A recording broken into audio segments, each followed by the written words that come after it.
चलिए जल्दी से आ जाइए सभी लोग। गुड आफ्टरनून आप सभी लोगों का। आनंद सुपर 100 के इस ऑनलाइन प्लेटफॉर्म दी एकेडमी में आप सभी लोगों का स्वागत है।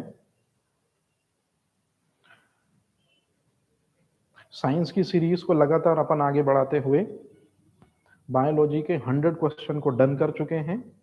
आज जैसे कि मैंने आपको पहले इत्तला दी थी कि आज हम केमिस्ट्री के क्वेश्चन को स्टार्ट करेंगे या उनसे हम अपने सेशन की शुरुआत करेंगे। ज़्यादा से ज़्यादा लोग जरा जुड़ते चले जाएं क्योंकि आज का सेशन बहुत इंपॉर्टेंट है। जितने भी लोग मुझे दिख रहे हैं, आरती, लखन, पूनम, संजय, है ना, सभी को गुड आफ्टरनून, सभी को जय हिंद, सभी को नमस्ते। हाँ, मैं कल अपसेंट था बेटा जी, थोड़ा सा इशू था इस वजह से।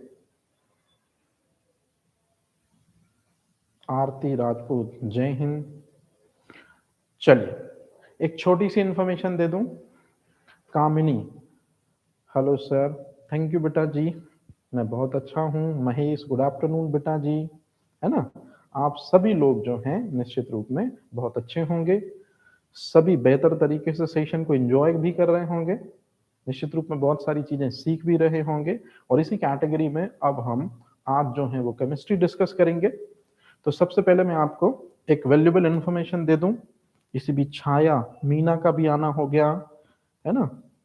गुड आफ्टरनून बेटा जी। एमपीपीएससी प्रीलिम्स के लिए टारगेटेड टेस्ट सीरीज जो है हिंदी मीडियम और इंग्लिश दोनों मीडियम में ये दरअसल में अवेलेबल हैं इंस्टीट्यूट में। निश्चित रूप में इनके बारे में ज्यादा जानकारी आप बिल्कुल ले सकते हैं। जो नंबर है उस पर आप कॉल कर सकते हैं और इनके बारे में आप इंफॉर्मेशन ले सकते हैं।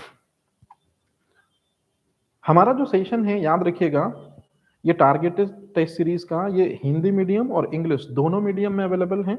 निश्चित रूप में टेस्ट 100 मिलेंगे आपको विद डिस्क्रिप्शन के साथ में, और बहुत सारी चीजें जो हैं वो आपको इस यहाँ पर इस प्लेटफॉर्म पे ऑनलाइन या डिजिटल प्लेटफॉर्म पे सीखने को भी मिलेंगी। चलिए शुरुआत करते हैं हम अपने सेशन की। ज्योति मेरे से कह रही हैं सर आप डेली क्लासेस लेते हैं क्या? हाँ बेटा जी, जनरली जो 2 से 3 का स्लॉट है वो इंस्टीट्यूट की तरफ से मुझे ही दिया गया है। 2 से 3 में मुझे ही सेशन लेना है। हाँ, मंडे टू सैटरडे 2 to 3 हमेशा मैं ही मिलता हूँ। साइंस के क्वेश्चनों पे हम डिस्कस करते हैं। कल थोड़ी सी मेरी तबीयत सही नहीं थी जिस वजह से मैं सेशन को नहीं कर पाया था, और आज जो है अपन शुरू कर रहे हैं साइंस के इंपॉर्टेंट जो क्वेश्चंस हैं उसमें हमने बायोलॉजी स्टार्ट कर ली थी, उसको समाप्त कर दिया था, मतलब पार्ट 1 एंड हो गया था। पार्ट 2 केमिस्ट्री हम शुरू कर रहे हैं। शुरुआत करते हैं हम उसी परंपरा की जो परंपरा में शुरू से आप परिचित हैं। सर ऑल सब्जेक्ट कवर हैं टेस्ट सीरीज में? हाँ बेटा जी, टेस्ट सीरीज में सभी सब्जेक्ट जो हैं वो आपको कवर मिलेंगे, है ना। ये चीज सर आपकी क्लास बहुत अच्छी लगती है, थैंक यू कामिनी बेटा जी। अब बिल्कुल उसी प्रोसीजर को हम शुरू करते हैं जिसका आप बेसब्री से इंतजार कर रहे हैं। हमेशा की तरह मैं आपको सामने स्क्रीन पर एक क्वेश्चन दिखाऊंगा। उस क्वेश्चन का सबसे पहले आप आंसर पुटअप करेंगे। निश्चित रूप में सही आंसर बने तो भी पुटअप कीजिए, गलत आंसर बने तो भी पुटअप कीजिए। निश्चित रूप में सही आंसर होगा तो कॉन्फिडेंस अपने आप बूस्ट होगा आपका, और यदि आंसर गलत आता है तो निश्चित रूप में आप उसका राइट आंसर देखें और फिर वो गलती जो है आप उसको दोबारा कभी ना दोहराएं। तो मेरा मेन मोटिव यही है।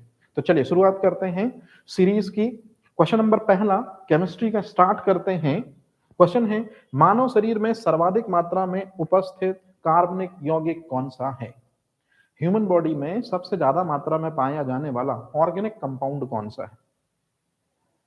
ठीक है, आंसर आने शुरू हो गए हैं। कुछ लोग कह रहे हैं ए, कुछ लोग कह रहे हैं बी। अंशुल कह रहे हैं सर जबलपुर वालों की याद आती है कि नहीं? जबलपुर वालों की याद क्यों नहीं आएगी बेटा जी, हमने अपना कैरियर ही जबलपुर से स्टार्ट किया है, सब बहुत याद आते हैं, है ना। चलिए शुरुआत करते हैं कि मानव शरीर में कौन सा कार्बनिक यौगिक सबसे ज्यादा मात्रा में पाया जाता है। तो आप लोगों के जो जवाब आ रहे हैं वो ए आ रहा है, और निश्चित रूप में कई लोग बी को भी सही कर रहे हैं और कुछ लोग सी को भी सही कर रहे हैं। ठीक है, अच्छे से ध्यान से सुनिएगा, मैंने आपसे पूछा है मानव शरीर में जो चीज सबसे ज्यादा पाई जाती है उस ऑर्गेनिक कंपाउंड का नाम बताना है आपको। चलते हैं दूसरे क्वेश्चन की ओर।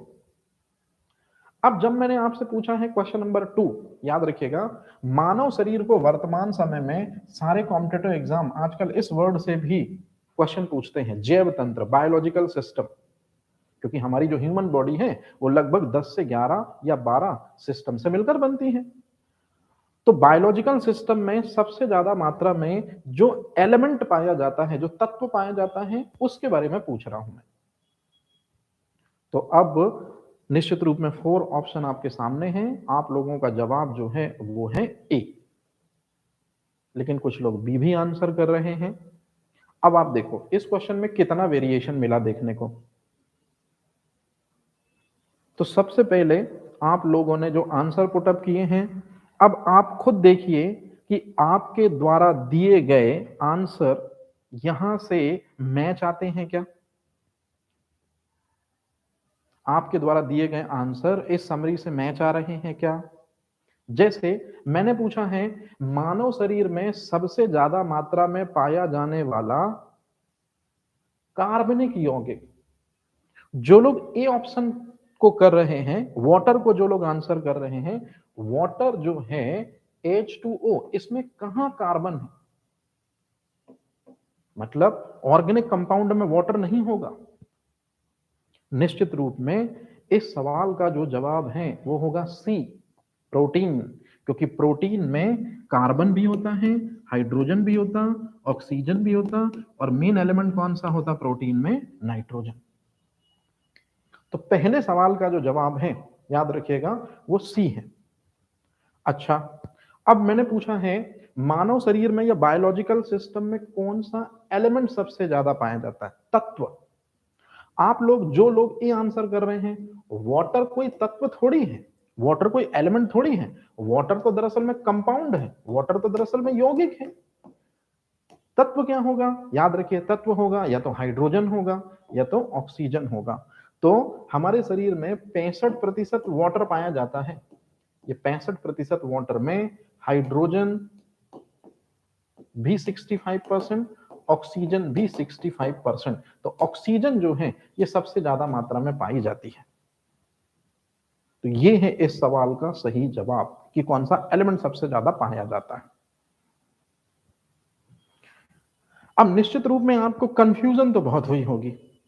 अब डिटेल देख लीजिए अच्छे तरीके से, आपको दोबारा लाइफ में कभी कंफ्यूज नहीं होना पड़ेगा। जैसे यदि मैं आपसे क्वेश्चन पूछूं कि मानव शरीर में सबसे ज्यादा मात्रा में कौन सा यौगिक पाया जाता है, तो मानव शरीर में सबसे ज्यादा मात्रा में पाया जाने वाला जो यौगिक है ये निश्चित रूप में कौन सा है बेटा जी? याद रखिएगा ये जो यौगिक है, तो सबसे ज्यादा मात्रा में पाया जाने वाला यौगिक है H2O, वाटर।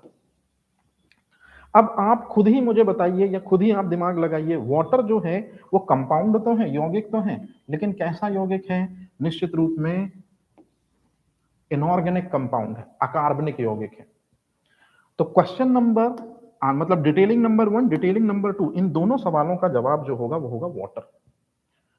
अब इसी चीज को आप यहां देख लीजिए, मानव शरीर में निश्चित रूप में यौगिक पाए जाते हैं, तो कौन से यौगिक से सबसे ज्यादा हम मिलकर बने हैं? तो आप बोलोगे सर वाटर। जरा दिमाग लगाइए, वाटर हमारे शरीर में 65 से 70% है। निश्चित रूप में वाटर का जब आप स्ट्रक्चर लिखते हैं तो वाटर कंपाउंड तो है, यौगिक तो है, लेकिन कैसा है? इनऑर्गेनिक। लेकिन यदि मैं पूछूं आपसे कि प्रोटीन जो है वो क्या चीज है, तो प्रोटीन जो है वो कंपाउंड तो है, यौगिक तो है।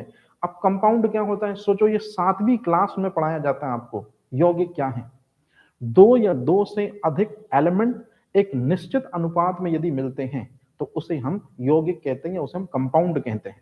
जैसे वाटर, वाटर एक यौगिक है। हाइड्रोजन, ऑक्सीजन, ये 2 एलिमेंट हो गए, 2 तत्व हो गए, और इनके निश्चित अनुपात में मिलने से बनता है। तो याद रखिएगा मानव शरीर में सबसे ज्यादा मात्रा में पाया जाता है वाटर, लेकिन वाटर जो है वो इनऑर्गेनिक कंपाउंड है। तो आजकल ये क्वेश्चन पूछते हैं, और मैंने आपसे ये क्वेश्चन न पूछ के उसके आगे का क्वेश्चन पूछा है कि मानव शरीर में सबसे ज्यादा मात्रा में पाया जाने वाला ऑर्गेनिक कंपाउंड कौन सा है। तो ऑर्गेनिक कंपाउंड की कैटेगरी में वाटर तो आएगा ही नहीं, निश्चित रूप में protein is the right answer. So water के बाद हमारी बॉडी प्रोटीन से मिलकर ही तो बनती है। याद करो, हमारे बाल, हमारी स्किन, हमारे नाखून, ये बनते हैं अल्फा केराटिन प्रोटीन से। आपसे क्वेश्चन पूछा जाता है अल्फा केराटिन प्रोटीन से क्या क्या मिलकर बनता है, तो मानव शरीर का बाह्य कंकाल तंत्र जो है या एक्सोस्केलेटन सिस्टम ऑफ ह्यूमन, वो दरअसल में अल्फा केराटिन प्रोटीन से मिलकर बनता है। अब यदि मैंने आपसे पूछा मानव शरीर में सबसे ज्यादा मात्रा में पाया जाने वाला तत्व, याद रखिएगा यौगिक यदि होता तो वाटर होता, लेकिन यदि मैंने पूछा तत्व तो निश्चित रूप में ऑक्सीजन राइट आंसर होगा। और यदि ऑक्सीजन के बाद जो तत्व सबसे ज्यादा मात्रा में पाया जाता है वो कौन है, तो निश्चित रूप में कार्बन। और कार्बन एक ऐसा एलिमेंट है जो सजीवों में भी पाया जाता, निर्जीवों में भी पाया जाता है, पेड़ों में, पहाड़ों में, मतलब हर जैविक अजैविक, हर लिविंग नॉन लिविंग, सब जगह कार्बन की प्रचुरता होती है। इसलिए इसे सार्वभौमिक तत्व कहते हैं, यूनिवर्सल एलिमेंट कहते हैं। जैसे नेचर में भगवान जो है वो हर जगह पे विद्यमान है, इसी तरह से जो कार्बन होता है वो हर एक चीज में उसका कुछ ना कुछ पार्ट जरूर होगा, इसलिए कार्बन को यूनिवर्सल एलिमेंट कहते हैं। हर जगह व्यापक है कार्बन। तो ये क्वेश्चन भी कॉम्पिटिटिव एग्जाम में पूछा जाता है। तो जो चीज आपको ध्यान रखनी है वो याद रखना है, मानव शरीर में सबसे ज्यादा मात्रा में जल पाया जाता है जो कि इनऑर्गेनिक कंपाउंड है। जल के बाद हमारा शरीर जिस कार्बनिक यौगिक से मिलकर बनता है वो दरअसल में प्रोटीन कहलाती है। और सबसे ज्यादा मात्रा में जो तत्व हमारे शरीर के अंदर है 65% है ऑक्सीजन हमारे शरीर के अंदर, और उसके बाद कार्बन जो है वो हमारे शरीर के अंदर सेकंड पोजीशन पे है। तो आप ये देखिए कंपाउंड में और एलिमेंट में आप लोग कंफ्यूज हो गए, जबकि ये बिल्कुल बेसिक सी चीजें हैं। चलिए, बहरहाल अब आपको आपके सवाल का जवाब क्लियर हो गया होगा। क्वेश्चन नंबर तीसरे पे चलते हैं। In a modern time water purification के लिए कौन से रसायन का इस्तेमाल किया जाता है। वर्तमान समय में यदि हमको जल को शुद्ध करना है, वाटर को प्यूरिफाई करना है, तो हम किस चीज को यूज करते हैं, वो कौन सा रसायन है जिसे हम यूज करते हैं।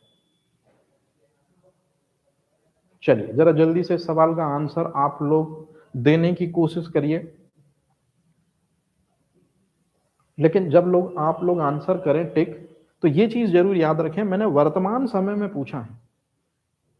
इस क्वेश्चन के दो व्यू होते हैं, एक तो वर्तमान समय में जल का शुद्धिकरण जिससे कर रहे हैं उस रसायन का नाम अलग है, और पुराने समय में जिससे करते थे उस रसायन का भी नाम अलग है। तो ये दो वर्ड हैं, ये आप ध्यान रखिएगा। ठीक है, आंसर आने शुरू हो गए हैं। कुछ लोग कह रहे हैं सी आंसर सही है, कुछ लोग कह रहे हैं ए आंसर सही है, और कुछ लोग कह रहे हैं निश्चित रूप में बी आंसर सही है। तो सबसे पहले आपको मैं बता दूं, वर्तमान समय में जल का शुद्धिकरण जो किया जा रहा है, तो जो लोग, सबसे पहले मैं आपको इस सवाल का सही जवाब बता रहा हूं। इस सवाल का जो सही जवाब है सबसे पहले आप वो देख लीजिए, निश्चित रूप में answer B. Good afternoon Hemant बेटा जी। जो लोग सी आंसर कर रहे हैं, तो आप लोग अपनी इंफॉर्मेशन में एक चीज ऐड कर लीजिए जो आप गलत बता रहे हैं। कैल्शियम कार्बाइड से, ये कैल्शियम कार्बाइड याद रखिएगा ये पाउडर होता है, और कैल्शियम कार्बाइड पाउडर से फलों को पकाया जाता है। तो जो लोग सी आंसर कर रहे हैं वो गलत है, और सच्चाई क्या है आपके सामने लिखी है। आर्टिफिशियल फ्रूट राइपनिंग में हम यूज करते हैं कैल्शियम कार्बाइड का। हाँ, वर्तमान समय में ओजोन गैस से वाटर को प्योरीफाई कर रहे हैं, तो यदि ओजोन होता तो निश्चित रूप में राइट आंसर होता, लेकिन यहां तो ऑक्सीजन गैस है, मतलब ये भी नहीं होगा, ये भी नहीं होगा। अब बचे दो, ध्यान से सुनेगा मेरी बात, बहुत काम की बात समझा रहा हूं आपको। वर्तमान समय में वाटर को प्योरीफाई किया जाता है उसमें ब्लीचिंग पाउडर डालकर, इसको हिंदी में कहते हैं विरंजक चूर्ण। एमपीपीसीएस का क्वेश्चन है, विरंजक चूर्ण का सूत्र क्या होता है। तो विरंजक चूर्ण को सबसे पहले तो ब्लीचिंग पाउडर कहते हैं, और इसका सूत्र जो होता है वो होता है ऐसा, CaOCl2। लेकिन इसी चीज को वर्तमान समय में कॉम्पिटेटिव एग्जाम ऐसा लिखते हैं, CaO और Cl को ये 2 बार लिख देते हैं आपको कंफ्यूज करने के लिए। ये है कैल्शियम ऑक्सीक्लोराइड बोलते हैं इसको।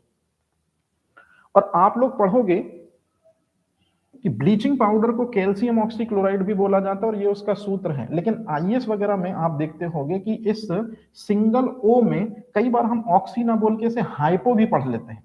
तो कई जगह पे कैल्शियम हाइपोक्लोराइड भी दरअसल में ब्लीचिंग पाउडर का सूत्र मिलता है आपको। ज्योति बिल्कुल सही बता रही है, CaOCl2। तो कैल्शियम ऑक्सीक्लोराइड या कैल्शियम हाइपोक्लोराइड ये ब्लीचिंग पाउडर या विरंजक चूर्ण का सूत्र होता है जिसको वर्तमान समय में हम यूज करते हैं।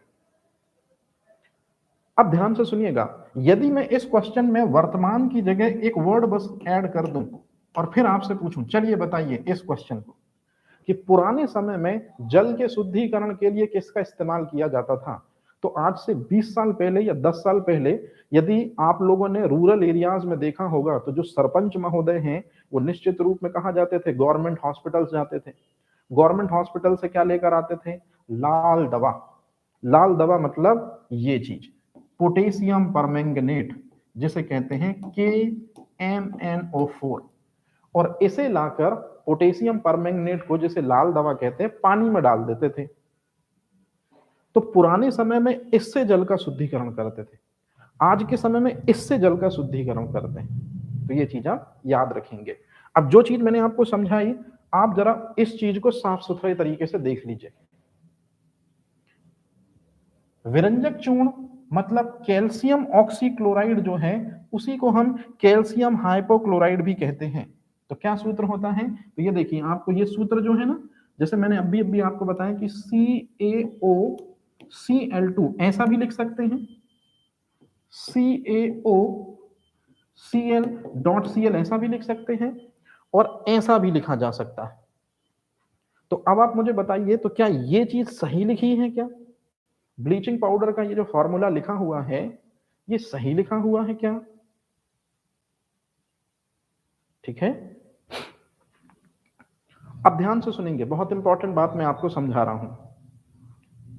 ये दोनों सूत्र सही हैं, लेकिन ये वाला जो स्ट्रक्चर है ये थोड़ा सा रॉन्ग है। ये दोनों स्ट्रक्चर सही। अब और भी जो बात समझा रहा हूं वो ध्यान से सुनेगा। जैसे ही पानी में ब्लीचिंग पाउडर को डाला जाता है, तो यदि आप ब्लीचिंग पाउडर का सूत्र देखें CaOCl2, तो उसमें से ये वाली गैस जो होती है, अच्छे से देख लीजिए कौन सी गैस, ये वाली गैस जो होती है ये पानी में उपस्थित जीवाणुओं को, पानी में उपस्थित विषाणुओं को, जिसको इंग्लिश में एक वर्ड में हम कहते हैं रोग कारक मतलब पैथोजन को डिस्ट्रॉय कर देती है। तो पैथोजन को डिस्ट्रॉय करती है, बताइए ब्लीचिंग पाउडर में कौन सी गैस, ब्लीचिंग पाउडर में कौन सी गैस होती है जो डिस्ट्रॉय करती है वास्तविकता में पैथोजन को या हानिकारक सूक्ष्म जीवों को, जिससे जल शुद्ध हो जाता है? तो याद रखिएगा, हैलोजन फैमिली की क्लोरीन गैस। और ये है वो चीज जिसको पुराने समय में यूज किया जाता था, नाम है पोटेशियम परमैंगनेट KMnO4, इसे कहते हैं लाल दवा। तो लाल दवा मतलब पोटेशियम परमैंगनेट को पुराने समय में हम यूज करते थे, किस पर्पस के लिए यूज करते थे? बैक्टीरिया वायरस मतलब पैथोजन को नष्ट करने के लिए। नागेंद्र नमस्ते मेरे भाई। चलिए, आप लोगों से एक छोटी सी गुजारिश है कि ज्यादा से ज्यादा लोग, दरअसल में ये क्लास यदि आपके लिए सच में फायदेमंद है, आपको लगता है, तो निश्चित रूप में आप इसको आगे बढ़ाएं, क्योंकि आप लोगों के व्यूज या नंबर के आधार पर ही दरअसल में हमें और आगे मौका मिलेगा। तो निश्चित रूप में आप यदि ये चीज को और भी आगे बढ़ाएंगे, दूसरे लोगों के भी इससे हेल्प होगी, तो निश्चित रूप में हम भी लंबे समय तक जो है वो सरवाइव कर पाएंगे। तो पूरा का पूरा जो है इसी तरह की पूरी सीरीज आगे बढ़ती रहेगी। निश्चित रूप में उसमें आपकी सहभागिता भी बहुत इंपॉर्टेंट है, आप लोग भी इसको करिएगा, आगे बढ़ाइएगा। चलिए, अब मैं पूछ रहा हूं आपसे question number 4 second world war में किस टीयर गैस को यूज किया गया था? सेकेंड वर्ल्ड वॉर में किस टीयर गैस को यूज किया गया था? तो आप लोग का आंसर जो है, ये 5 मैंने दिए हैं, इन 5 से एमपीपीसीएस में 5 नए क्वेश्चन पूछे जाते हैं। निश्चित रूप में आपका लोगों का जवाब ए और बी के आसपास ही घूम रहा है। ठीक है,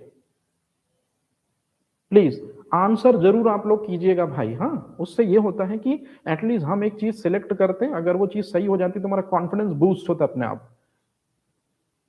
तो 4 क्वेश्चन में जो आंसर आप लोग शायद इस चीज को ध्यान से देखिए, सेकेंड वर्ल्ड वॉर में मैंने अश्रु गैस पूछी है। ठीक है, प्लीज जो भी क्लास ले रहे हैं, हाँ बिल्कुल मेरे भाई, यही मेरा भी कहना है। अब ध्यान से सुनिएगा, निश्चित रूप में आंसर आ चुके हैं क्वेश्चन नंबर 4 के, ए और बी पे आप लोग ज्यादातर आंसर कर रहे हैं। अब अगर आप लोगों से ये क्वेश्चन बनता है तो चलिए जरा देखिए, कहीं ऐसा तो नहीं हुआ कि आप लोगों से कुछ गलती हुई है? क्वेश्चन अच्छे से पढ़िए पहले, आप लोगों से कुछ गलती तो नहीं हुई है क्वेश्चन नंबर 4 को करने में? चलिए खैर कोई बात नहीं, मुझे यही चीज तो क्लियर करानी थी, अगर गलती हुई भी है तो कोई दिक्कत नहीं। सबसे पहले हम 5वें क्वेश्चन का आंसर करिए फटाफट। बताइए 5वें क्वेश्चन का आंसर क्या होगा? सेकेंड वर्ल्ड वॉर में कौन सा एक्सप्लोसिव यूज किया गया था? अब देखिए इस सवाल का जवाब अभी तक जितने भी लोगों ने दिया है, जैसे अमृता, विशाल, दिवाकर, पूनम, सबका सी आंसर है। लेकिन अंशुल थोड़ा सा, अभी सवाल का आप सही जवाब खुद देखना। माया, हिमांशु, प्रिंसी, ठीक है। तो मैंने पूछा है सेकेंड वर्ल्ड वॉर में कौन सा एक्सप्लोसिव यूज हुआ था, और चौथे क्वेश्चन में पूछा था कौन सी अश्रु गैस यूज हुई थी। ठीक है, अच्छा अब ये दोनों सवालों के निश्चित रूप में बहुत इंपॉर्टेंट हैं ये चीजें। अब जरा जल्दी से आप एक चीज और देख लीजिए, क्वेश्चन नंबर 6 भी देख लीजिए, फिर मैं एक साथ इनको डिटेल करा दूं। यदि मैं आपसे पूछूं कि वो कौन सी गैस है जिसको बैन कर दिया गया था, और अब हम उस गैस को पेशेंट को बेहोश करने के लिए जनरल एनास्थेटिक के रूप में यूज नहीं करते हैं, बल्कि नाइट्रोजन के ऑक्साइड को, मतलब N2O लाफिंग गैस को पेशेंट को बेहोश करने के लिए यूज करते हैं। कौन सी गैस को बैन किया गया है? इसी वजह से अब हम नाइट्रोजन के ऑक्साइड को यूज करते हैं, मतलब N2O यूज करते हैं। जैसे कभी भी अगर आपकी सर्जरी होगी, ऑपरेशन होगा आपका, तो निश्चित रूप में नाइट्रोजन के ऑक्साइड आपको सुंघाया जाएगा, तो आप बेहोश हो जाओगे, देन उसके बाद ऑपरेशन परफॉर्म होगा। निश्चित रूप में डी और ई एकदम सिमिलर हैं, आप लोगों को कंफ्यूजन हो रहा होगा। डी और ई काफी सिमिलर हैं, एक फॉस्जीन है और एक फॉस्फीन है। ध्यान रखिएगा, अभी तक किसी का भी जवाब जो है वो परफेक्ट नहीं आया है, और बहुत ज्यादा कंफ्यूजन है आप लोगों के जवाबों में। चलिए मैं दूर कर देता हूं।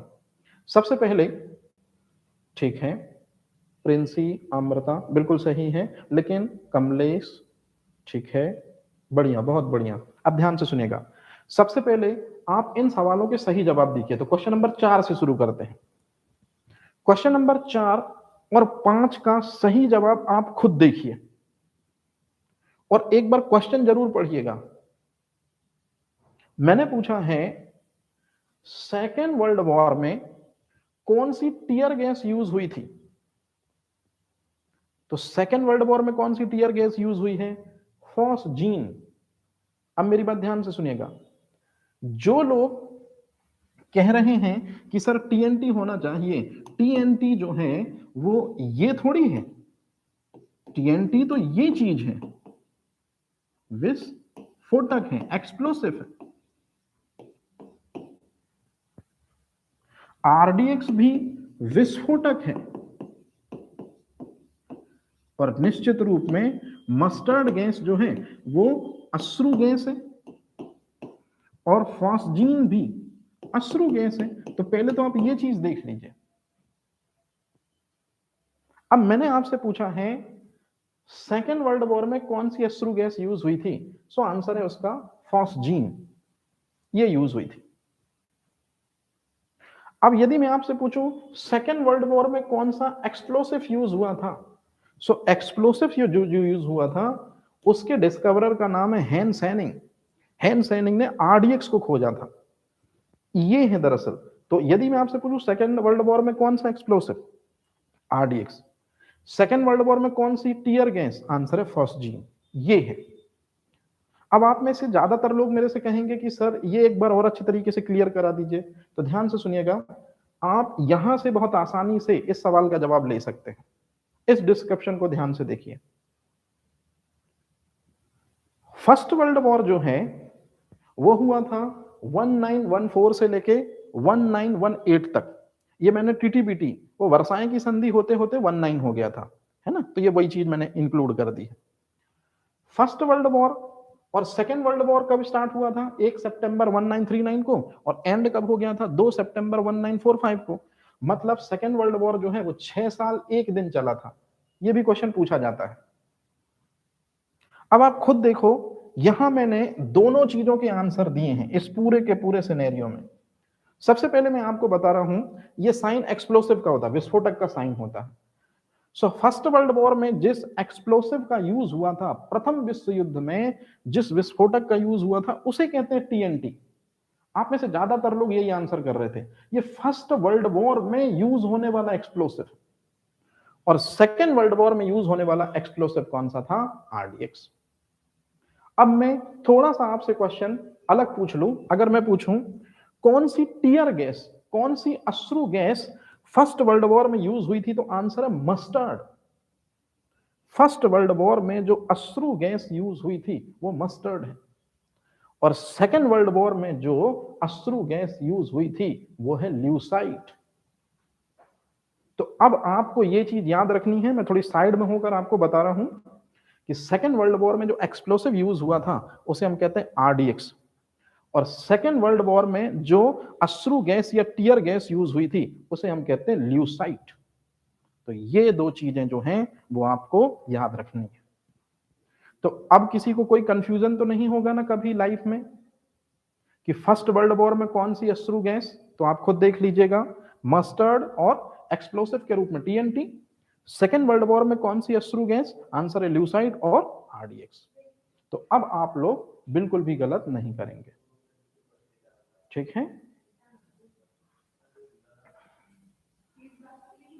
अब एक जो क्वेश्चन था, इस क्वेश्चन पे निश्चित रूप में आप लोग बहुत कंफ्यूज भी हुए होंगे कि किस गैस के प्रतिबंधित होने के बाद अब सामान्य निश्चेतक, सामान्य निश्चेतक का मतलब होता है जो शरीर की पूरी सेंसिटिविटी को समाप्त कर दे, जो शरीर की चेतना को पूरे तरह से खत्म कर दे, वो कहलाते जनरल एनास्थेटिक।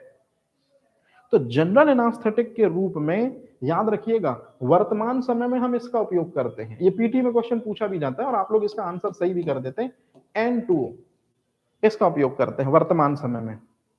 लेकिन मैंने पूछा है कि वो कौन सी गैस है जिसको शुरू में यूज करते थे पेशेंट को बेहोश करने के लिए, लेकिन अब वो बैन हो चुकी है। तो आप लोगों ने ये चीज जरूर बचपन में पढ़ी होगी, CHCl3। और CHCl3 को बोलते हैं क्लोरोफॉर्म। इसी क्लोरोफॉर्म को क्या किया गया है, बैन कर दिया गया है। क्यों? क्योंकि पहले पेशेंट को क्लोरोफॉर्म देकर क्या किया जाता था, बेहोश किया जाता था। लेकिन दिक्कत क्या हो गई, क्लोरोफॉर्म को क्यों बैन कर दिया? याद रखिए क्लोरोफॉर्म को डॉक्टर लोग क्या करते थे, निश्चित रूप में एक रूमाल में लेते थे। तो जैसे क्लोरोफॉर्म हो गया, उसे रूमाल में लिया, वातावरण की 21% ऑक्सीजन भी इस क्लोरोफॉर्म के साथ में ऐड हो जाती थी, और ये क्लोरोफॉर्म के साथ ऑक्सीजन ऐड होकर ये गैस बनाती थी जिसे कहते हैं COCl2। ये है फॉस्जीन गैस। और जैसे ही व्यक्ति को सुंघाया जाता था, यदि थोड़ी भी पोटेंसी ज्यादा हो जाती COCl2 जिसे कहते हैं कार्बोनिल क्लोराइड की, फॉस्फीन गैस की, तो पेशेंट जो होता था याद रखिएगा वो बेहोश हो जाता था। क्लियर है ये चीज? तो ये बात हमेशा याद रखिएगा कि जो फॉस्जीन है ये बिल्कुल इंपॉर्टेंट है। सॉरी इसका आंसर होगा फॉस्जीन गैस, ये CuCl2। कार्बोनिल क्लोराइड जो है ये फॉस्जीन को कहते हैं, और फॉस्फीन जो है ये PH3 को कहते हैं। तो क्लोरोफॉर्म को इसलिए बैन कर दिया क्योंकि क्लोरोफॉर्म क्या बनाता था? फॉस्जीन बनाता था, ये बनाता था CuCl2, ये बनाता था, इसलिए बैन कर दिया गया। और अब हम इसका उपयोग नहीं कर रहे हैं, बल्कि किसका उपयोग कर रहे हैं? नाइट्रोजन के ऑक्साइड का उपयोग कर रहे हैं। Phosgene and lewisite is same? No बेटा जी, इसी चीज को तो कंफर्म कराना मकसद था। चलिए जरा जल्दी से मुझे बताइए, सेकेंड वर्ल्ड वॉर में कौन सी अश्रु गैस यूज हुई है? सेकेंड वर्ल्ड वॉर में कौन सी अश्रु गैस यूज हुई है? कई लोग फॉस्जीन को ही ल्यूसाइड समझ बैठते हैं, लेकिन आप अच्छे से देखिए, सेकेंड वर्ल्ड वॉर में जो अश्रु गैस यूज हुई है वो है ल्यूसाइड। क्लियर है ये चीज? चलिए अगले क्वेश्चन की तरफ चलते हैं। अगला जो क्वेश्चन है, बुलेट प्रूफ जैकेट बनाने के लिए हम किसका इस्तेमाल करते हैं? और इसमें स्पेशली मैंने कांच का नाम पूछा है आपसे कि बुलेट प्रूफ कांच बनाने के लिए हम किसका इस्तेमाल करते हैं। तो चलिए जरा जल्दी से आंसर बताइए। बुलेट प्रूफ कांच को यदि हमको बुलेट प्रूफ जैकेट यदि हमें बनानी है तो निश्चित रूप में हम बुलेट प्रूफ कांच लेंगे। तो किस कांच का इस्तेमाल करेंगे? क्या वो कांच केवलर होगा? क्या वो कांच पॉलीकार्बोनेट से मिलकर बना होगा? क्या वो पटलित कांच होगा? नहीं, डी आंसर तो नहीं होगा, मैं पहले ही क्लियर कर दूं। या तो ए होगा, या तो बी होगा, और या तो सी होगा। और निश्चित रूप में अगर कभी भी क्वेश्चन आता है कि बुलेट प्रूफ जैकेट बनाने में किस कांच का उपयोग किया जाता है, तो बुलेट प्रूफ जैकेट बनाने में जिस कांच का उपयोग किया जाता है वो इन तीन में से कोई एक है, लेकिन बाकी दो भी बहुत इंपॉर्टेंट है। और प्लीज आंसर करिए इसमें।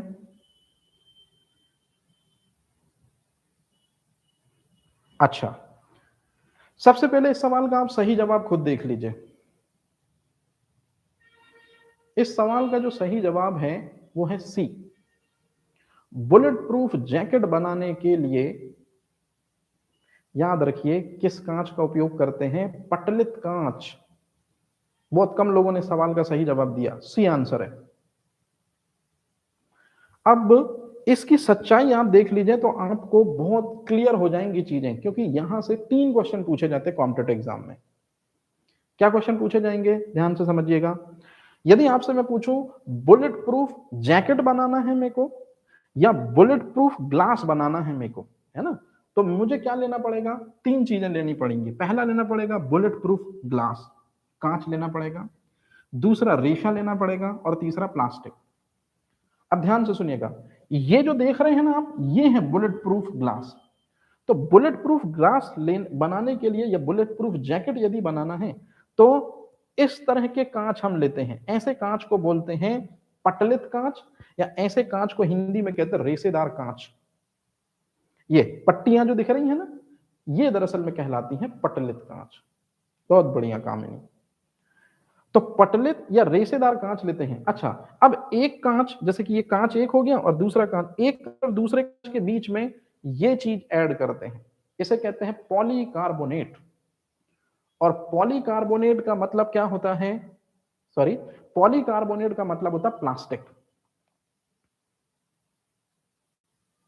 पॉलीकार्बोनेट का मतलब प्लास्टिक। तो कांच की 2 परतों के बीच में हम प्लास्टिक को ऐड करते हैं, और फिर एक कांच की स्लाइस और प्लास्टिक के बीच फ्रिक्शन ना हो, इसलिए हम बीच में ये चीज ऐड करते हैं जिसे कहते हैं फाइबर, जो केवलर कहलाता है।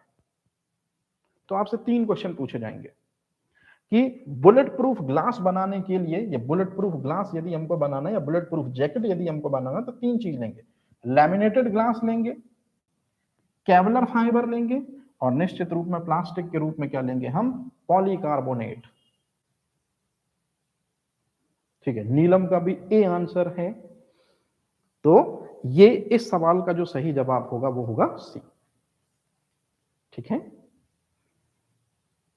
चलिए अब जरा जल्दी से बताइए, यूरेनियम डेटिंग द्वारा ज्ञात किया जाता है। क्वेश्चन नंबर 8 बिल्कुल सिंपल है। यूरेनियम डेटिंग, अच्छा इस मेथड के खोजकर्ता का नाम है विलार्ड लिवी। तो यूरेनियम डेटिंग मेथड के द्वारा आप जरा बताइए कि क्या ज्ञात किया जाता है।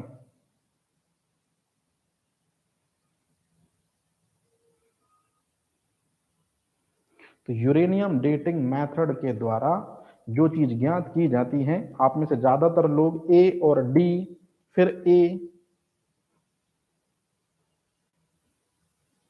सभी नहीं बेटा जी, इस बार सभी का गेम नहीं होगा।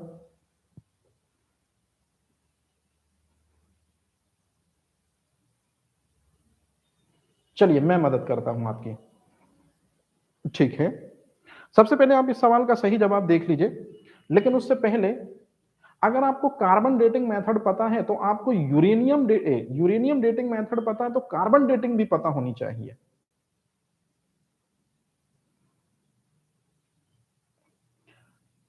कार्बन डेटिंग को हिंदी में कहते हैं कार्बन काल निर्धारण, जिसमें C12 और C14 का अनुपात ज्ञात करके, ये कार्बन के जो दो आइसोटोप होते हैं C12 और C14, उनका अनुपात ज्ञात करके निश्चित रूप में करते हैं, एज को डिटरमाइन करते हैं, आयु को निर्धारित करते हैं। तो इस सवाल का 9वें सवाल का जो जवाब है, आप सभी लोग जो हैं ये दे रहे हैं, ज्यादातर लोग बी को ही आंसर राइट कर रहे हैं। ठीक है, अब ये चीज जो है मेंस में 3 मार्कर में पूछी गई है, यूरेनियम डेटिंग। पीटी में भी चीज पूछी गई है यूरेनियम डेटिंग के खोजकर्ता और निश्चित रूप में किस पर्पस पे यूज की जाती है। कार्बन काल निर्धारण और कार्बन डेटिंग ये भी मेंस में पूछी गई है।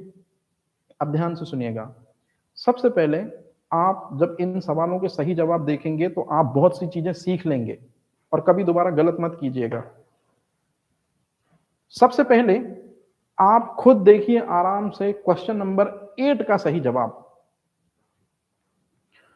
यूरेनियम डेटिंग की मदद से निर्जीव पदार्थों की आयु को ज्ञात करते हैं। तो निर्जीव पदार्थों की आयु को ज्ञात करते हैं, तो आज अर्थ की जो एज आपको मिली है, वो अर्थ की एज दरअसल में किस कारण से मिली है, निश्चित रूप में यूरेनियम डेटिंग मेथड की मदद से। यूरेनियम डेटिंग मेथड की मदद से पृथ्वी की आयु ज्ञात की जाती है, और सबसे महत्वपूर्ण चीज, बहुत पुरानी चट्टानों की आयु, बहुत पुरानी चट्टानों की आयु, लगभग 10,000 साल से जो ज्यादा पुरानी चट्टानें हैं, वो कितनी पुरानी है ये हमको मिलेगा किन से जानने को, यूरेनियम डेटिंग मेथड की मदद से। अब यदि मैं सिर्फ और सिर्फ डी आंसर को छोड़ दूं तो याद रखिएगा बाकी जो ए, बी और सी हैं, इनसे कार्बन डेटिंग मेथड की मदद से हम इंफॉर्मेशन को आइडेंटिफाई करते हैं। तो कार्बन डेटिंग मेथड की मदद से चट्टानों की आयु भी ज्ञात की जाती है। यदि सिंधु घाटी सभ्यता का कोई यदि हमको पुरातात्विक नमूना मिल जाए, है ना, ज्वेलरी मिल जाए या निश्चित रूप में कोई चीज मिल जाए, उससे एज को डिटरमाइन करते हैं, उसकी एज को डिटरमाइन करते हैं कार्बन डेटिंग से। और यदि कोई बहुत पुरानी लकड़ी मिल जाए, जैसे कि आप यहां देख सकते हैं इस चित्र में, कैसे कि जैसे आयु निर्धारण की 2 मेथड हैं। सबसे पहली मेथड है कार्बन काल निर्धारण और दूसरा है कार्बन डेटिंग। तो कार्बन डेटिंग मेथड जो है, इसकी मदद से ये पुरातात्विक नमूने की आयु ज्ञात की जाती है, निश्चित रूप में संख की आयु ज्ञात की जाती है, लकड़ी की आयु ज्ञात की जाती है, और याद रखिएगा चट्टानों की आयु ज्ञात की जाती है। लेकिन चट्टानें बहुत पुरानी हो तो फिर यूरेनियम डेटिंग से उनका आंसर निकाला जाता है। तो चट्टानों की आयु का निर्धारण कार्बन डेटिंग से, लेकिन बहुत पुरानी चट्टानों की आयु का निर्धारण यूरेनियम डेटिंग से। इन इंसान के मरने के बाद ये जो चीज है इसे कहते हैं जीवाश्म या इसे कहते हैं फॉसिल। तो फॉसिल की एज को भी दरअसल में कार्बन डेटिंग मेथड से हम क्लियर करते हैं। तो कहने का सीधा सा मतलब है कि याद रखिएगा, लकड़ी, अस्थि, चट्टान, शंख, जीवाश्म, पुरातात्विक नमूने, इनकी आयु को कार्बन डेटिंग से हम आइडेंटिफाई करते हैं। और जो निर्जीव पदार्थ होते हैं जैसे पृथ्वी, पृथ्वी सजीवों को माध्यम देती है लेकिन है तो निर्जीव। अब जैसे मैं आपसे पूछूं पृथ्वी की एज कितनी है, तो जियोग्राफी का जो आंसर आप बोलते हैं ना कि इतने बिलियन पुरानी है, ये यूरेनियम डेटिंग मेथड ने हमें बताया है। तो ये है चीज जो आप ध्यान रखेंगे। चलिए आगे चलते हैं। अगला क्वेश्चन जो है ये बहुत इंपॉर्टेंट है, हर बार आपसे पूछा जाता है। एटम बॉम्ब किस थ्योरी पर वर्क करता है? परमाणु बम किस सिद्धांत पर कार्य करता है? सोच समझ के आंसर दीजिएगा। थोड़ी सा फ्लक्चुएशन हुआ है। जनरली नाभिकीय संलयन, नाभिकीय विखंडन पूछा जाता था, लेकिन अब मैंने पूछा है नियंत्रित वाला कि अनियंत्रित वाला। तो आप लोगों के आंसर आने शुरू भी हुए हैं। कुछ लोग ए आंसर कर रहे हैं, कुछ लोग डी आंसर कर रहे हैं। पहले आप क्वेश्चन अच्छे से पढ़ लीजिए कि एटम बॉम्ब किस थ्योरी पे बिलीव करता है। तो एटम बॉम्ब जिस थ्योरी पे बिलीव करता है निश्चित रूप में वो है नाभिकीय विखंडन। ठीक है, बिल्कुल सही कह रहे हैं। लेकिन यदि अब इसमें बी आंसर भी इंक्लूड हो गया है। अच्छा, मतलब नियंत्रित नाभिकीय विखंडन और अनियंत्रित मतलब अनकंट्रोल और कंट्रोल न्यूक्लियर फिजन। ठीक है, कंफ्यूजन है, मतलब इसमें दूर करनी पड़ेगी। चलिए, अगर आप लोगों ने एटम बॉम्ब से रिलेटेड थ्योरी बताई है तो बताइए बचपन में आपने 10th क्लास में न्यूक्लियर रिएक्टर जरूर पढ़ा होगा। न्यूक्लियर रिएक्टर भी किस थ्योरी पे बिलीव करता है? न्यूक्लियर रिएक्टर भी किस सिद्धांत पर कार्य करता है? इस सवाल का जवाब भी फिर बताइए आप। एटम बॉम्ब किस थ्योरी पर बिलीव करता है? अब इसमें भी निश्चित रूप में आप फंसने वाली चीजों में आंसर कर रहे हैं। मतलब पर्टिकुलर हमेशा एक सिंपल सा आंसर नहीं आता, हमेशा निश्चित रूप में वेरिएशन आ रहा। कुछ लोग कह रहे हैं ए, कुछ लोग कह रहे हैं बी। निश्चित रूप में देखिए फंसने वाली चीजें हैं। अब इसी को मैं क्लियर कर देता हूं। ठीक है, सबसे पहले आप इन सवालों के सही जवाब खुद देखो, बड़े आराम। इन सवालों का सही जवाब आप खुद देखो। एटम बम भी नाभिकीय विखंडन के सिद्धांत पर कार्य करता है और न्यूक्लियर रिएक्टर भी नाभिकीय विखंडन के सिद्धांत पर कार्य करता है। मतलब न्यूक्लियर फिजन इसका आंसर होगा। दोनों का आंसर होगा नाभिकीय विखंडन, नाभिकीय विखंडन। परंतु अब जो फंसाने वाली चीज है वो है नियंत्रित और अनियंत्रित। अब मैं आपसे एक क्वेश्चन पूछता हूं, आप लोगों ने न्यूक्लियर रिएक्टर पढ़ा होगा। तो न्यूक्लियर रिएक्टर में आप लोगों ने पढ़ा होगा कि मंदक के रूप में या मॉडरेटर के रूप में, मंदक के रूप में या मॉडरेटर के रूप में हम यूज करते हैं भारी जल। और भारी जल यदि ना हो तो ग्रेफाइट का चूर्ण या कार्बन का चूर्ण, है ना, ये चीज, ये हो गया मंदक। मंदक मतलब मॉडरेटर। और आपने सुना होगा न्यूक्लियर रिएक्टर में कंट्रोलर रॉड होती हैं। कंट्रोलर रॉड या तो वो कैडमियम की होंगी या तो बोरॉन की होंगी। अब ध्यान से सुनेंगे मेरी बात।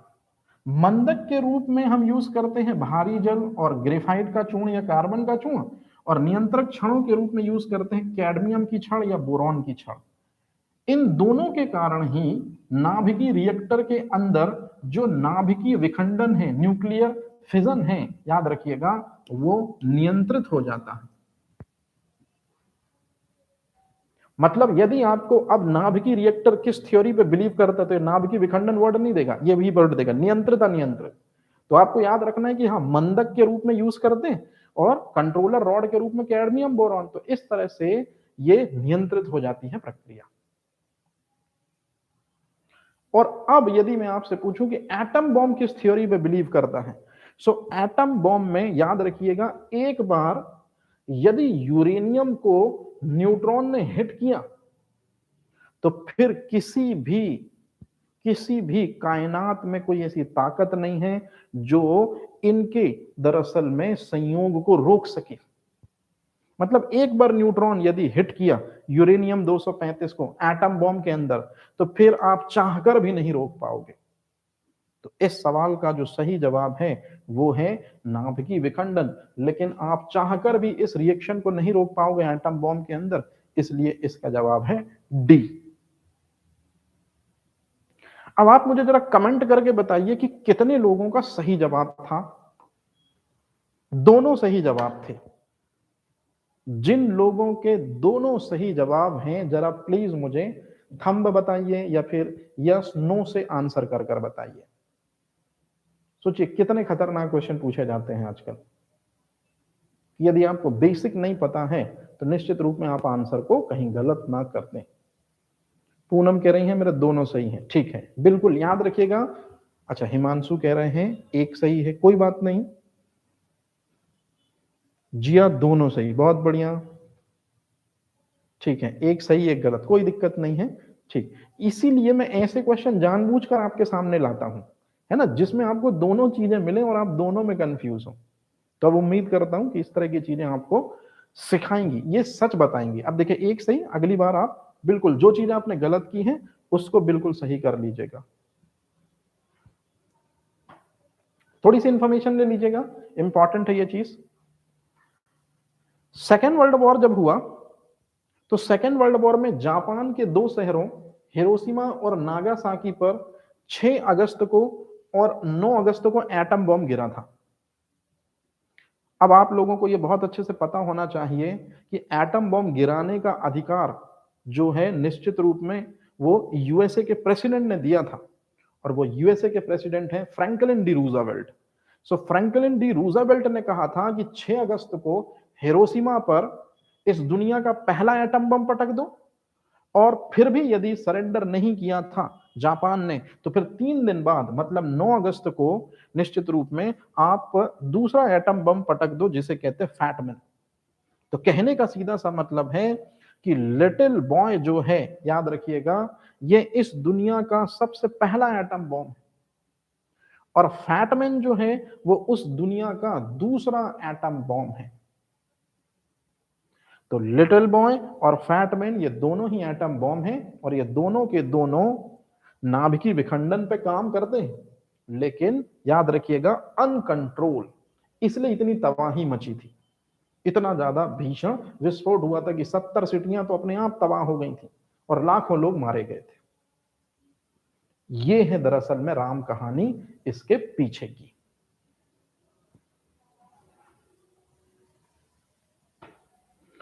अब जैसे आप लोगों ने आंसर किए हैं, एटम बॉम्ब और न्यूक्लियर रिएक्टर किस थ्योरी पे बिलीव करते हैं, किस सिद्धांत पर बिलीव करते हैं, या किस सिद्धांत पे काम करते हैं, बिल्कुल इसी तरह से एक और क्वेश्चन है जो सबसे ज्यादा आपको परेशान करता है, हाइड्रोजन बम किस सिद्धांत पर काम करता है और सौर ऊर्जा किस सिद्धांत पर काम करती है। तो चलिए जरा सबसे पहले आप क्वेश्चन नंबर 12वें का आंसर पुटअप करिए कि क्वेश्चन नंबर 12वें का सही जवाब क्या होगा। मैंने परमाणु बम नहीं पूछा, हाइड्रोजन बम पूछा है, ये चीज भी ध्यान रखिएगा। पहले क्वेश्चन अच्छे से पढ़ा कीजिए, आप लोगों के साथ दिक्कत ये है आप क्वेश्चन को प्रॉपर पढ़ते नहीं हैं। हाइड्रोजन बम किस सिद्धांत पर काम करता है बेटा जी? सो हाइड्रोजन बम जिस सिद्धांत पर काम करता है, याद रखिएगा, नाभिकीय संलयन, ठीक है। लेकिन वही कंफ्यूजन मुझे मालूम है, आप लोगों को कंफ्यूजन हो रहा है ए और सी में। सौर ऊर्जा किस सिद्धांत पे काम करता है? चलिए, जिन लोगों ने 12वें क्वेश्चन का आंसर कर दिया वो जरा 13वें क्वेश्चन का भी आंसर कर दें, तो फिर मैं इनमें एक सिमिलैरिटी बता दूं तो आप लाइफ लॉन्ग याद रखेंगे। क्वेश्चन नंबर 13, सौर ऊर्जा किस सिद्धांत पर फंक्शन परफॉर्म करती है? ठीक है, सौर ऊर्जा अनियंत्रित नाभिकीय संलयन, ऐसा आपका कहना है। ठीक है, 13वें का ए बोल रहे हैं कई लोग। ठीक है, ज्यादातर लोगों का जवाब ए और सी ही है, मतलब कंफ्यूजन इसमें भी है। देखिए, एक से पर्टिकुलर जवाब अगर मिलते तो बहुत अच्छा होता, लेकिन अगर कंफ्यूजन है वो अलग बता रहे हैं, कोई बात नहीं। सबसे पहले आप इन दोनों सवालों के सही जवाब खुद देखो, और ये चीज हमेशा आप याद रखना कि आपसे कभी भी लाइफ में पूछे कि हाइड्रोजन बम और सौर ऊर्जा के सिद्धांत पे काम करते हैं, तो निश्चित रूप में आपका सवाल का जवाब जो होना चाहिए वो सेम होना चाहिए। 12C, अनियंत्रित नाभिकीय संलयन कैसे? अब इस सवाल का जो सच्चाई है, 13 का सी आंसर हो गया, और निश्चित रूप में 12 का भी सी आंसर हो गया। दोनों का आंसर सी ही है। अब कैसे? अब ये देख लो, ये सन का पिक्चर दिख रहा है आपको, और निश्चित रूप में सन के क्रोड में एनर्जी होती है, ये आप लोगों ने पढ़ा होगा। अब सन के क्रोड में क्या होता है, ध्यान से सुनिएगा, ड्यूटीरियम, ये ड्यूटीरियम है, ट्राइटियम ये हाइड्रोजन के समस्थानिक है। और एक बात हमेशा याद रखिएगा, सूरज कहां पाया जाता है भैया जी? सूरज होता है ब्रह्मांड में, यूनिवर्स में, और यूनिवर्स में सबसे ज्यादा मात्रा में कौन सा एलिमेंट पाया जाता है? हाइड्रोजन, वो भी 71%, जियोग्राफी में पढ़ा होगा आपने। और हाइड्रोजन 71% जो है वो 3 रूपों में पाया जाता है, प्रोटियम 1H1, ड्यूटीरियम 1H2 और ट्राइटियम 1H3। तो जहां सूरज है मतलब ब्रह्मांड, वहीं पर ड्यूटीरियम भी होगा और ट्राइटियम भी होगा। याद रखिएगा, ये जो चीज है ये है ड्यूटीरियम 1H2 ड्यूटीरियम, और ये 1H3 है ट्राइटियम। तो ये दोनों के दोनों आपस में मिलते हैं। अब ये दोनों के दोनों जब आपस में मिलेंगे तो निश्चित रूप में इनके मिलने से बनेगा, क्या बनेगा? हीलियम बनता है। जैसे कि आप ये देख रहे हैं, ये हीलियम बनता है, और इसी हीलियम के कारण दरअसल में क्या होती है? बहुत अधिक ऊर्जा होती है सूर्य के क्रोड में। तो अब यदि मैं आपसे पूछूं कि ये दो सिंपल न्यूक्लियाई मिलते हैं, ये छोटे छोटे नाभिक मिलते हैं और मिलकर एक बड़ा नाभिक बनाते हैं, तो निश्चित रूप में न्यूक्लियर फ्यूजन तो होगा, नाभिकीय संलयन तो होगा। अब ध्यान से सुनिएगा, सूरज के क्रोड में जब ड्यूटीरियम ट्राइटियम से मिलता है, तो आप बताओ किसी माइकलाल में इतनी ताकत है कि इन दोनों को मिलने से रोक सके? और पहले मेरी बात ध्यान से सुन लेना, सूरज के केंद्र का टेम्परेचर होता है 10⁻7 डिग्री सेंटीग्रेड। तो सन के क्रोड में टेम्परेचर होता है 10⁻7 डिग्री सेंटीग्रेड। ये पता किया था हमने बोलोमीटर की सहायता से। तो इतने अधिक तापमान पर जब ड्यूटीरियम ट्राइटियम मिलते हैं, तो क्या आप रोक सकते हो? नाभिकीय संलयन अभिक्रिया है, क्या आप ड्यूटीरियम ट्राइटियम को मिलने से रोक सकते हो? तो आप बोलोगे सर नहीं रोक सकते। मतलब कंट्रोल कर सकते हो कि नहीं कर सकते? आप बोलोगे सर नहीं कर सकते। मतलब अनियंत्रित। नाभिकीय संलयन तो है पर अनियंत्रित, अनकंट्रोल। सेम टू सेम यही बात हाइड्रोजन बम में भी लागू होती है। हाइड्रोजन बम को यदि हमको बनाना है, तो जैसे ये हाइड्रोजन बम को हमको बनाना, तो हमको लेना पड़ेगा ड्यूटीरियम, ये है ड्यूटीरियम, और दूसरी चीज लेनी पड़ेगी ट्राइटियम, मतलब वही इंग्रेडिएंट लेने पड़ेंगे जो सन के सेंटर में है। ये कला हमने यहां से सीखी है। अब आप मेरे को एक बात बताओ, ड्यूटीरियम ट्राइटियम आपस में मिलेंगे तो निश्चित रूप में बहुत अधिक एनर्जी निकलती है, और ये बहुत अधिक एनर्जी एटम बम से 1000 गुना ज्यादा शक्तिशाली होती है। ये मैं नहीं बता रहा हूं, ये एक व्यक्ति बता रहा है जिसने हाइड्रोजन बम बनाया था 1952 में, एडवर्ड टेलर, यूएसए का साइंटिस्ट है। एडवर्ड टेलर बताते हैं कि जब ड्यूटीरियम ट्राइटियम को मिलाया जाता है हाइड्रोजन बम के अंदर, तो कायनात की कोई ताकत इनको मिलने से नहीं रोक सकती है। तो बताओ, कायनात की कोई ताकत ड्यूटीरियम ट्राइटियम को यदि मिलने से नहीं रोक सकती है, तो हाइड्रोजन बम के अंदर निश्चित रूप में यही इक्वेशन परफॉर्म होगी, नाभिकीय संलयन। अब बताओ, कंट्रोल की, प्रकाश जी कह रहे हैं लेट हो गया, कोई बात नहीं, जब जागो तब सवेरा। और वैसे भी ये लेक्चर तो रिकॉर्डेड फॉर्म में होगा, निश्चित रूप में आप इसको आराम से देख सकते हो। तो कहने का सीधा सा मतलब है, चाहे सन के सेंटर की बात करें या हाइड्रोजन बॉम्ब के अंदर की बात करें, नाभिकीय संलयन अभिक्रिया होती है। लेकिन कंट्रोल की अनकंट्रोल, आप ही बताइए। तो याद रखिएगा, अनकंट्रोल, अनियंत्रित नाभिकीय संलयन पर आधारित है सूर्य की ऊर्जा और हाइड्रोजन बॉम्ब।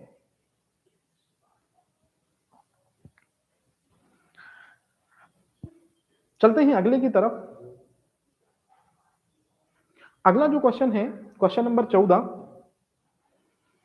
नाइट्रोजन का सबसे बेस्ट फर्टिलाइजर कौन सा है? बिल्कुल सही कह रहे हैं, नाइट्रोजन का सबसे बेस्ट फर्टिलाइजर जो है वो किसे माना जाता है? ये सवाल मैंने आपसे पूछा है। इसके 4 ऑप्शन आपके सामने हैं, नाइट्रोलिम, यूरिया, कैल्शियम नाइट्रेट और डीएपी। आराम से आप आंसर करिए कि नाइट्रोजन का सबसे बेहतर, यहां बेहतर का मतलब है या सबसे अच्छा का मतलब है जिसको खेतों में आप डालो, जिस फर्टिलाइजर को, सभी फर्टिलाइजर के नाम हैं, और वो ज्यादा से ज्यादा नाइट्रोजन को अवेलेबल कराएं सॉइल को। तो नाइट्रोजन का सबसे अच्छा उर्वरक, ठीक है। सबसे पहले इस सवाल का सही जो जवाब है, जितने लोग बी कह रहे हैं वो बिल्कुल भी नहीं है। C is the right answer. C is the right answer. ऐसे मैं आपकी मदद करता हूं। नाइट्रोजन का सबसे अच्छा जो उर्वरक है, याद रखिएगा, वो है कैल्शियम नाइट्रेट। इसे कहते हैं नॉर्वेजियन सॉल्ट पीटर। ये पीटी का एक क्वेश्चन है, नॉर्वेजियन सॉल्ट पीटर। और नॉर्वेजियन सॉल्ट पीटर को यदि इस फर्टिलाइजर को आप खेतों में डालते हैं तो निश्चित रूप में ये इतने प्रतिशत नाइट्रोजन अवेलेबल कराता है सॉइल को। अच्छे से देख लो, कितने परसेंट नाइट्रोजन अवेलेबल कराता है सॉइल को? 90%। लेकिन यूरिया को जब हम खेतों में डालते हैं तो वो इतने प्रतिशत नाइट्रोजन अवेलेबल कराता है सॉइल को। अब आप मुझे बताओ, नाइट्रोजन का सबसे अच्छा उर्वरक फिर कौन सा होगा? एक 46% अवेलेबल कराता है और एक 90% अवेलेबल कराता है। तो निश्चित रूप में 90% वाला ज्यादा बेहतर होगा, ज्यादा अच्छा होगा।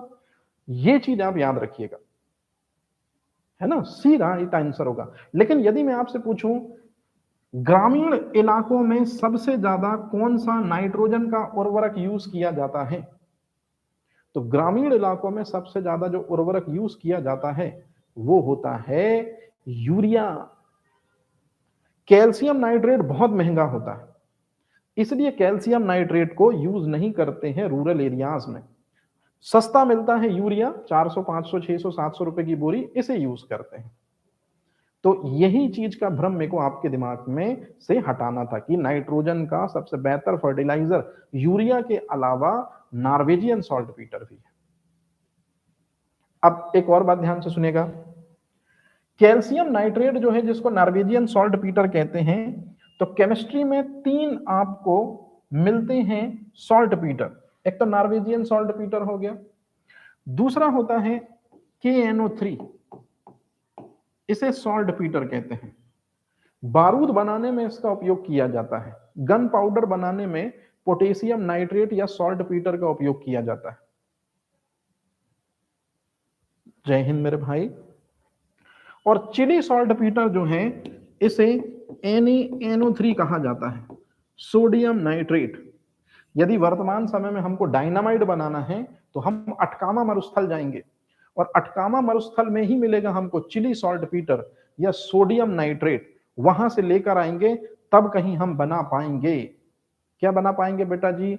याद रखना, हम बना पाएंगे निश्चित रूप में डायनामाइट को। जिसे किसने बनाया था? सबसे पहली बार बनाया था उस व्यक्ति ने जिसके नाम पर नोबेल पुरस्कार दिए जाते हैं। सर आज बहुत क्वेश्चन रॉन्ग हुए मेरे, कोई बात नहीं। क्वेश्चन रॉन्ग होने का मतलब है इंफॉर्मेशन ना होना, और इंफॉर्मेशन नहीं है तो निश्चित रूप में ये कोई गलत बात थोड़ी है। आपने इंफॉर्मेशन ले ली, अब ये तो और भी सही बात हो गई। तो बिल्कुल भी इस तरह की नेगेटिव चीजों से घबराना नहीं है। अब आप जरा इस चित्र को बहुत अच्छे से देख लीजिए।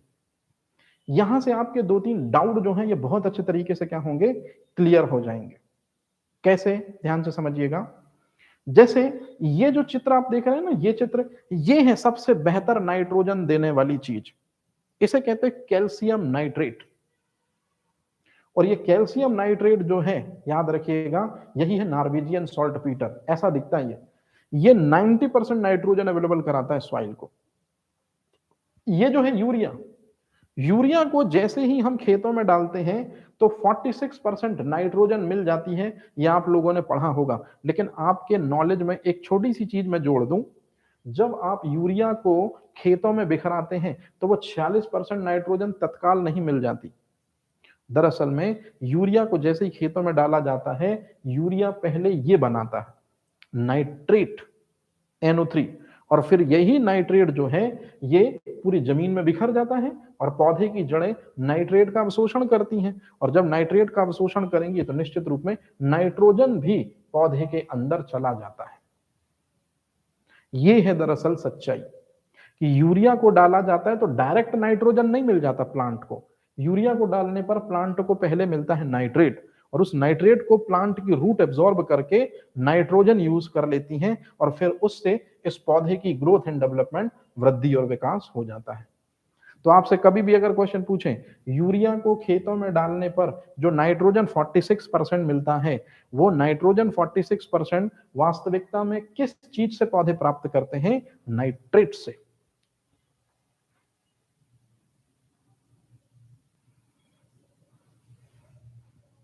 क्लियर है? अब एक सबसे महत्वपूर्ण चीज मुझे यह समझानी थी आपको, ध्यान से समझिएगा। यूरिया जो है प्रयोगशाला में निर्मित होने वाला सबसे पहला कार्बनिक यौगिक था, और यूरिया जो है इसमें कितने प्रतिशत नाइट्रोजन होती है? 46% नाइट्रोजन होती है। यूरिया की खोज किसने करी थी? होलर ने की थी। और यूरिया में पाया जाता है एमाइड बंध। यूरिया में कौन सा बंध पाया जाता है? एमाइड। तो ये चीज आप थोड़ा सा याद रखेंगे, ये बहुत इंपॉर्टेंट चीज है।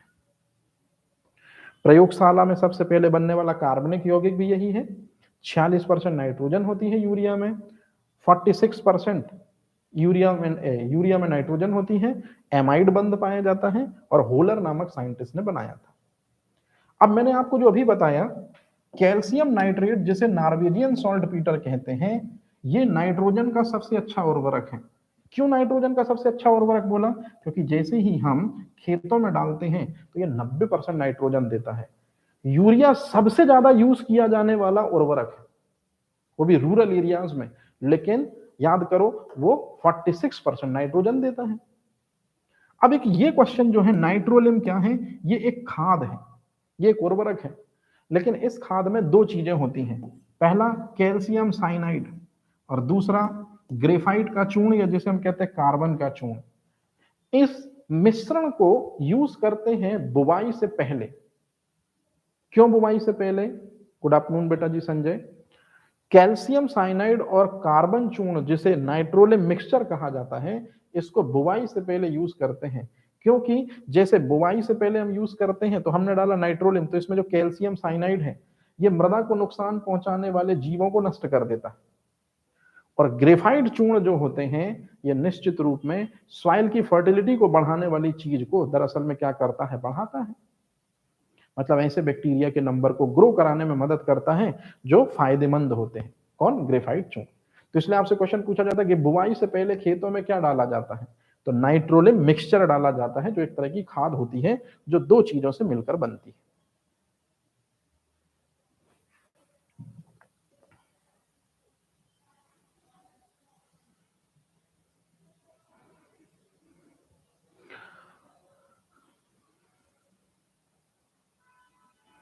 चलिए, अब इसके बाद अगला जो क्वेश्चन है, क्वेश्चन नंबर 15,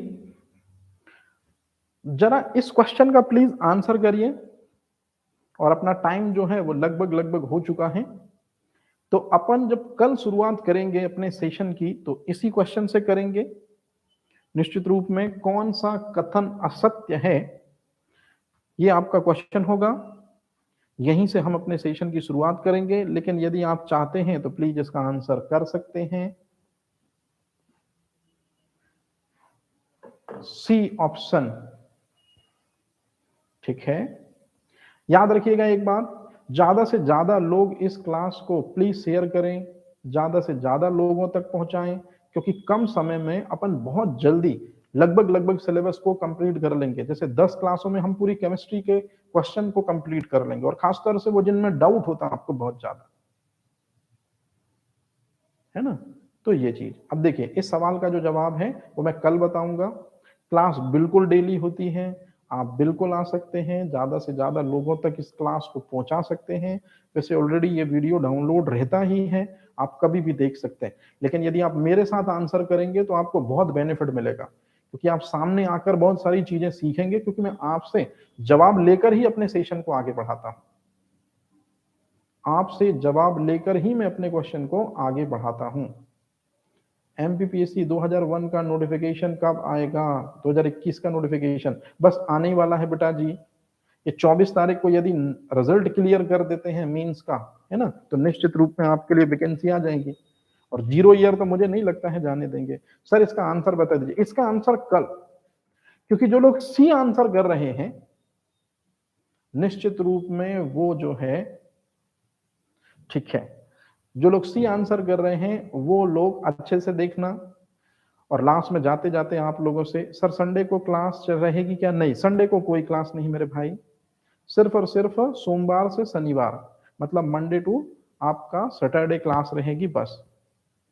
आप लोग ज्यादा से ज्यादा लाइक, ज्यादा से ज्यादा शेयर, ज्यादा से ज्यादा सब्सक्राइब करें, और निश्चित रूप में ज्यादा से ज्यादा लोग आए और अपन इंटरेक्टिव होकर ही अपने सेशन को आगे बढ़ाएंगे। तो जैसे आप में से ज्यादातर लोग चाहते हैं कि हम बाद में देख लेंगे, तो बाद में देखने में ये फायदा होगा कि आपके कोई अगर डाउट्स होंगे इस बीच में तो मैं वो सॉल्व नहीं कर पाऊंगा। तो इसलिए 2 से 3 प्लीज आप साइंस के लिए रिजर्व रखिएगा, और अपन मिलते हैं। सर कल संडे है, संडे लेक्चर नहीं होगा बेटा जी, सीधे हम सोमवार को मिलेंगे, ठीक है। चलिए, थैंक यू वेरी मच।